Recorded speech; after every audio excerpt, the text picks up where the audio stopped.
Delhi CBI தலைமை அலுவலகத்தில் திங்கட்கிழமை ஆஜரான தவிக தலைவர் விஜயிடம் 6 மணி நேரம் விசாரணை நடத்தப்பட்டது. பிப்ரவரியில் தாக்கல் செய்யப்பட உள்ள குற்றப்பத்திரிகையில் விஜய் பெயரும் சேர்க்கப்பட வாய்ப்புள்ளதாக கூறப்படுகிறது.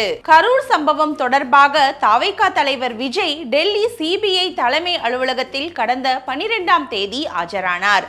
அப்போது அவரிடம் சுமார் 7 மணி நேரம் விசாரணை நடத்தப்பட்டது. பின்னர் 19ஆம் தேதி ஆஜராக சம்மன் அனுப்பியதை தொடர்ந்து திங்கட்கிழமை காலை மீண்டும் அவர் ஆஜரானார். காலை 10:30 மணிக்கு விசாரணை தொடங்கியது. கூட்ட நெரிசல் தொடர்பாக அதிகாரிகள் அடுக்கடுக்காக கேள்வி கணைகளை தொடுத்தனர். குறிப்பாக கூட்டம் கட்டுக்கடங்காமல் போன பிறகும் ஏன் உரையை தொடர்ந்தீர்கள்? தாமதத்துக்கு திட்டமிட்ட காரணம் எதுவும் உண்டா?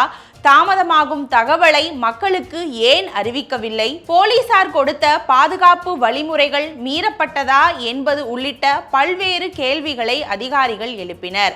அதற்கு விஜய் விளக்கம் அளித்ததாக தெரிகிறது. காவல்துறை வழங்கிய அனைத்து பாதுகாப்பு நெறிமுறைகளையும் முறையாக பின்பற்றினேன். ஆனால் கூட்டத்தை கட்டுப்படுத்த போதிய அளவில் போலீசார் நியமிக்கப்படவில்லை என்று விஜய் கூறியதாக தெரிகிறது. சில கேள்விக்கான ஆதாரங்களை சமர்ப்பிக்க விஜய் தரப்பில் கூடுதல் அவகாசம் கேட்கப்பட்டதால் அவர் மீண்டும் விசாரணைக்கு அழைக்கப்படலாம் என்றும் தெரிகிறது. இந்த விசாரணை மாலை 4:30 மணிக்கு நிறைவடைந்தது. பின்னர் விஜய் அங்கிருந்து புறப்பட்டு சென்றார். பிப்ரவரியில் இந்த வழக்கின் குற்றப்பத்திரிகையை தாக்கல் செய்ய சிபிஐ தீவிரம் காட்டி வருகிறது. குற்றப்பத்திரிகையில் விஜய் பெயரும் சேர்க்கப்பட அதிக வாய்ப்புள்ளதாக சிபிஐ வட்டாரங்கள் தெரிவிக்கின்றன. இது குறித்து சிடிஆர் நிர்மல்குமார் டெல்லியில் கூறும்போது, விஜயிடம் விசாரணை முடிந்தது, இனி சம்மன் எதுவும் இல்லை. அவரது பிரச்சார திட்டம் தொடர்பான தகவல்களை சிபிஐ கேட்டு தெரிந்து கொண்டது. குற்றப்பத்திரிகையில் விஜய் பெயர் இடம்பெறுவது கைது என ஊடகங்களில் பரவி வரும் தகவல் முற்றிலும் தவறு.